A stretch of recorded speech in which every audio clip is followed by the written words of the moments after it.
P Krishnapillai ആരാണെന്ന് മുഖ്യമന്ത്രിയും മന്ത്രിമാരും അറിയണമെന്ന് CPI സംസ്ഥാന സെക്രട്ടറി ബിനോയ് വിശ്വം. പി കൃഷ്ണപിള്ള സ്മാരക ഭൂമി തിരിച്ചെടുക്കാനുള്ള സർക്കാർ നീക്കത്തിൽ പ്രതിഷേധിച്ച് ചാരുമുട്ടിൽ നടത്തിയ ബഹുജന കൂട്ടായ്മ ഉദ്ഘാടനം ചെയ്യുകയായിരുന്നു അദ്ദേഹം. കൃഷ്ണപിള്ള സ്മാരകം വേണ്ടെന്ന് പറയുന്നവർ കലയും സാഹിത്യവുമെല്ലാം വേണ്ടെന്നാണ് പറയുന്നത്. നെഹ്റുവിയൻ സോഷ്യലിസത്തിന്റെ ഏറ്റവും വലിയ വക്താവായിരുന്നു കൃഷ്ണപിള്ളയെന്നും ബിനോയ് വിശ്വം പറഞ്ഞു. പി കൃഷ്ണപിള്ള സ്മാരകം വേണ്ടെന്നു പറഞ്ഞ മുഖ്യമന്ത്രിയും മന്ത്രിമാരും പി കൃഷ്ണപിള്ള ആരാണെന്നറിയണമെന്ന് CPI സംസ്ഥാന സെക്രട്ടറി ബിനോയ് വിശ്വം പറഞ്ഞു. കോൺഗ്രസ് നേതാവായിരുന്ന പി കൃഷ്ണപിള്ള സോഷ്യലിസ്റ്റ് ആശയങ്ങൾ കൊണ്ടുവന്നയാളാണ്. കൃഷ്ണപിള്ള സ്മാരകം വേണ്ടെന്ന് പറയുന്നവർ കലയും സാഹിത്യവും നാടകവും തോപ്പിൽ ഭാസികയും ഒന്നും വേണ്ടെന്നാണ് പറയുന്നത്. നെഹ്റുവിയൻ സോഷ്യലിസത്തിന്റെ ഏറ്റവും വലിയ വക്താവായിരുന്നു പി കൃഷ്ണപിള്ള. നൂറനാട് ലെപ്രസി സാനിറ്റോറിയത്തിൽ സ്കൂൾ വേണ്ടെന്ന് പറയില്ല, എന്നാൽ പി കൃഷ്ണപിള്ള സ്മാരകം സ്ഥാപിക്കില്ലെന്ന് പറയുന്നത് അംഗീകരിക്കില്ല. പി കൃഷ്ണപിള്ള സ്മാരകത്തിനായി നാട്ടിലെ എല്ലാ വിഭാഗം ജനങ്ങളെയും ചേർത്ത് പിടിച്ച മുന്നിലുണ്ടാകുമെന്നും നാട് പ്രബുദ്ധമാകാൻ ശ്രമിക്കുമ്പോൾ ഇതെല്ലാം ആവശ്യമാണെന്ന് മന്ത്രിമാർ അടക്കമുള്ളവർ മറന്നുപോവുകയാണെന്നും ബിനോയ് വിശ്വം ചൂണ്ടിക്കാട്ടി.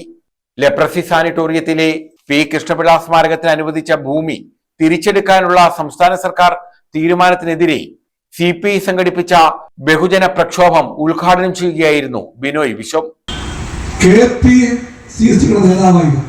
കേരള പ്രദേശ് കോൺഗ്രസ് കമ്മിറ്റിയുടെ വെറും നേതാവല്ല, ചരിത്രം മാനിച്ച നേതാവായിരുന്നു സഭാ പി കൃഷ്ണപിള്ള. അദ്ദേഹമാണ് കേരളത്തിലെ കോൺഗ്രസ് പാർട്ടിക്കകത്ത് നെഹ്റു പിന്നെ പറഞ്ഞ സോഷ്യലിസ്റ്റ് ആശയങ്ങളെ പറ്റി ആദ്യമായി പഠിപ്പിച്ച നേതാവെന്ന കാര്യവും അവർ മറന്നു പോകുന്നു. ആ പദം അർത്ഥം പറഞ്ഞാണ് പറയുന്നതെങ്കിൽ അങ്ങനെ പറയാൻ കോൺഗ്രസ് പാർട്ടിയെ പഠിപ്പിച്ച നേതാവിന്റെ പേരാണ് സഭാ പി കൃഷ്ണപിള്ള എന്ന്. നെഹ്റുവിയൻ സോഷ്യലിസത്തിന്റെ ഏറ്റവും വലിയ വക്താവായിരുന്നു ഈ പറയുന്ന സഭാ പി കൃഷ്ണപിള്ള. അദ്ദേഹമാണ് കോൺഗ്രസ് പാർട്ടിക്കകത്ത് സോഷ്യലിസ്റ്റ് ആശയങ്ങൾക്ക് വേരുപിടിക്കാൻ പ്രയാസമാണെന്ന് പറഞ്ഞപ്പോൾ സ്വന്തം മുൻകൈയിൽ CSP എന്ന പാർട്ടിയുടെ പ്രവർത്തനങ്ങൾക്ക് ഇവിടെ വേരുണ്ടാക്കിയത്. അതാണ് കോൺഗ്രസ് സോഷ്യലിസ്റ്റ് പാർട്ടി. ആ പാർട്ടിക്ക് ചരിത്രമുണ്ട്, മന്ത്രിമാർക്ക് അറിയില്ലായിരിക്കാമെന്ന് ആ ചരിത്രം വായിക്കണം. CPI മാവേലിക്കര മണ്ഡലം സെക്രട്ടറി MD ശ്രീകുമാർ അധ്യക്ഷത വഹിച്ചു. മുഹമ്മദ് അലി സ്വാഗതം പറഞ്ഞു.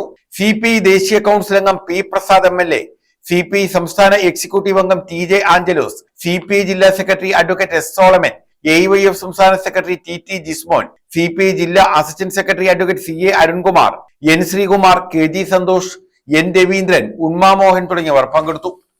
നമ്മുടെ നാടുകളിൽ, വിവിധ പ്രദേശങ്ങളിൽ കലാകാരന്മാരായിട്ടുള്ള ഒട്ടനവധി ആളുകളുണ്ട്. അവരെല്ലാവരും സാമ്പത്തികമായി വളരെ ഉന്നതിയിൽ നിൽക്കുന്നവർ ഒന്നുമല്ല. സാധാരണക്കാരായ കുടുംബം നോക്കുന്നതിന് വേണ്ടി അന്നുള്ള അന്നത്തിന് വേണ്ടി വക തേടി പോകുന്ന കലാകാരന്മാരാണ്.